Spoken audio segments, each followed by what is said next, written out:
ሰላም ጤና ይስጥልን እንደምን ውላችኋል ውድ የኢትዮጵያ ድምጽ ተከታታዮች የኢትዮጵያ ድምጽ የመጋቢት 15 ቀን 2017 ዓ.ም የሀገር ውስጥና የባህር ማዶ ዜናዎች ከይሳት ጀምሮ መደመጣቸውን ይቀጥላሉ። ከዜናዎቻችን ጋር አብራችሁ ትሆኑ ዘንድ በአክብሮት ጋብዘናል። ቀዳሚ ወዳደረግነው ዜናችን አልፈናል። በቸልተኝነት የሕክምና ስህተት የፈጸሙ 41 የጤና ባለሙያዎች የሙያ ፍቃድ መሰረዙ ተገለጸ።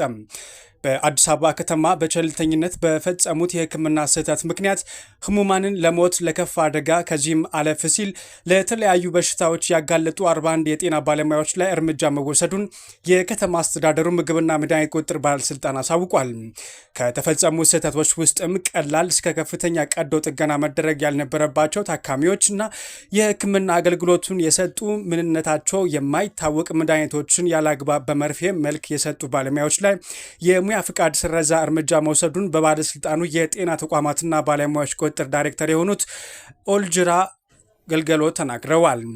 ዳይሬክተሩ አክለውም በዋናነት ስህተቶቹ የሚፈጸሙት የአልኮል መጠጥ ጠጥቶ የሕክምና አገልግሎት በመስጠትና በቸልተኝነት መሆኑን ጠቁመዋል። ይህም በመሆኑ ታካሚዎች ለሞት ለከፍ አደጋና ለተጓዳኝ በሽታዎች ተጋልጧልም ብለዋል። በተደጋጋሚ ከሚስተዋሉ ስህተቶች ውስጥም አላስፈላጊ ቀዶ ጥገና ማድረግና ያለ አግባብ የሰውነት ክፍሎች ላይ መድኃኒቶችን በመርፌ መልክ መስጠት እንደሆነም ገልጸዋል። በተወሰደው እርምጃ መሰረትም ዳግም ወደ ሙያው እንዳይመለሱ እንደዚሁም የትምህርት ማዕረጋቸው እንዲነጠቅ መደረጉን አንስቶም በ41 ባለሙያዎች ላይ እርምጃው የተወሰደው ባለፉት 7 ወራት ውስጥ ብቻ መሆኑን ጠቁመዋል።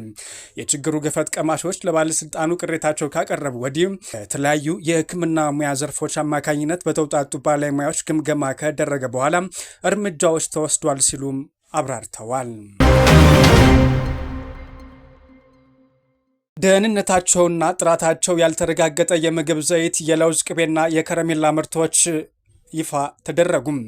የሀገሪቱ አስገዳጅ ብሔራዊና የገላጭ ጽሑፍ ደረጃ ሳያሟሉ በተጨማሪም ደህንነታቸውና ጥራታቸው ሳይረጋገጥ ገበያ ላይ የዋሉ የለውዝ ቅቤ፣ የምግብ ዘይትና የከረሜላ ምርቶች ህብረተሰቡ እንዳይጠቀማቸው የኢትዮጵያ የምግብና መድኃኒት ባለስልጣን አሳስቧል።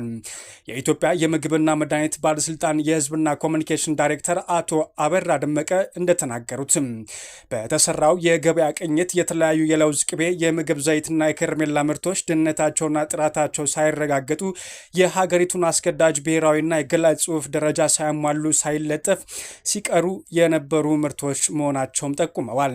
ባለስልጣን መስሪያ ቤቱ ለህብረተሰቡ የሚቀርቡ ምርቶች እንደ ለውዝ ቅቤ፣ የምግብ ዘይትና ከረሜላ ምርቶች ላይ ባደረገ የገበያ ቅኝትም ቁጥጥር ምርቶቹ የአምራች ድርጅት ስም ያልተጠቀሰባቸው፣ የአምራች አድራሻ ያልተገለጸ፣ አስገዳጅ የደረጃ ምልክት፣ የምርቱ መለያ ቁጥር የሌላቸው፣ የምርቱ ጥሬ ግብአት ዝርዝር ያልተገለጸና የመጠቀሚያና የማብቂያ ጊዜ የሌላቸው ምርቶች መሆናቸውም ተለይተዋልም ተብሏል።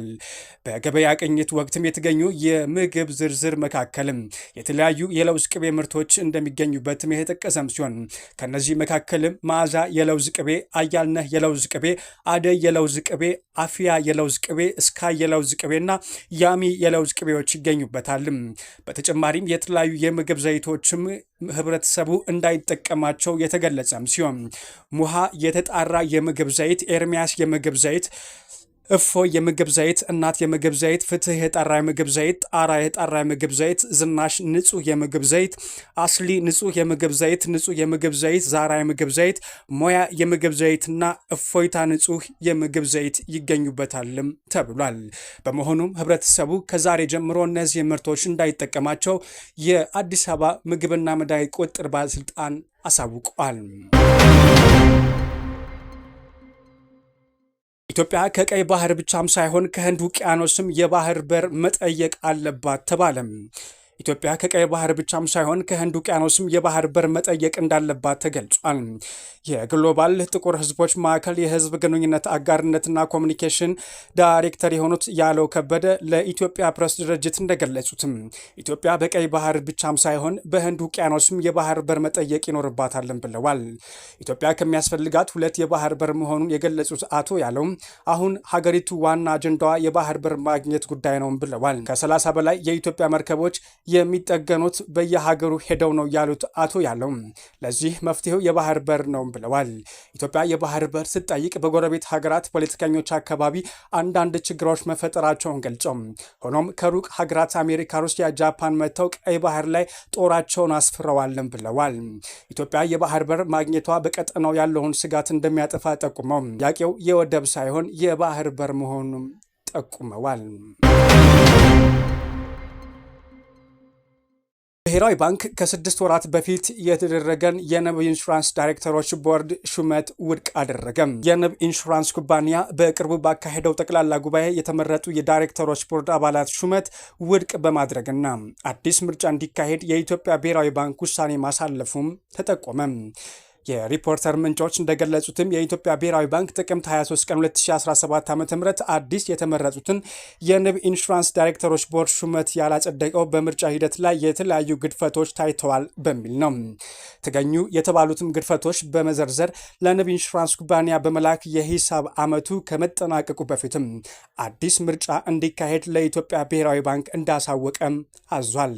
የንብ ኢንሹራንስ ኩባንያ ምርጫ አላስፈላጊ ኮሚቴ አማካኝነት የደረገ የዳይሬክተሮች ቦርድ ምርጫ በእጩነት ከቀረቡት ውስጥም 11 ከፍተኛ ድምፅ ያገኙት በመለየትም ሹመታቸውን እንዲጸድቅ ለኢትዮጵያ ብሔራዊ ባንክ ያቀረበው ጥያቄ መሰረት አዎንታዊ ምላሽ ሲጠብቅ እንደቆየም ይታወቃል።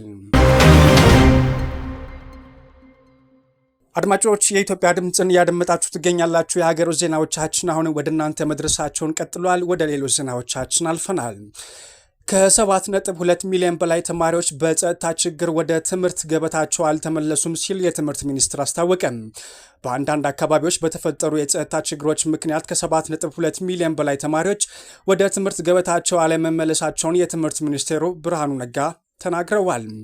ሚኒስትሩ የተናገሩትን የአማራ ክልል ርዕሰ መስተዳድር አረጋ ከበደን ጨምሮ ከፍተኛ የመንግስት ስራ ኃላፊዎችና የባለድርሻ አካላት በተገኙበት ባህር ዳር ከተማ የክልሉ የትምህርት ንቅናቄ መድረክ እየተካሄደ ባለበት ወቅት ነው። ሚኒስትሩ በዚህ ወቅት ባደረጉት ንግግርም ኢትዮጵያ አንዳንድ አካባቢዎች በተፈጠረ የጸጥታ ችግር ምክንያት ከ7.2 ሚሊዮን በላይ ተማሪዎች ወደ ትምህርት ገበታቸው እንዳልተመለሱም ተናግረዋል። የአማራ ክልል ርዕሰ መስተዳድር አቶ አረጋ ከበደ በበኩላቸው በክልሉ በጸጥታ ችግር ምክንያት በዘንድሮ የትምህርት ዘመን 7 ሚሊዮን ተማሪዎች መዝግቦ ለማስተማር ቢታቀድም የተመዘገቡ ተማሪዎች 2.8 ሚሊዮን ብቻ መሆናቸውን አስታውቀዋል። ችግሩን ለመቅረፍ በትምህርት ዘመኑ በሁለት ዙር በተደረጉ መደበኛ ምዝገባዎች የተመዘገቡ 76,000 ተማሪዎች ብቻ መሆናቸውን የተገኘው መረጃ ይጠቁማል። አድማጮች ዜናዎቻችን ቀጥሏል። ወደ ውጭ ዜናዎቻችን አልፈናል። ተርኪዬ ከ1000 በላይ ተቃዋሚዎችና ጋዜጠኞችን አሰረችም።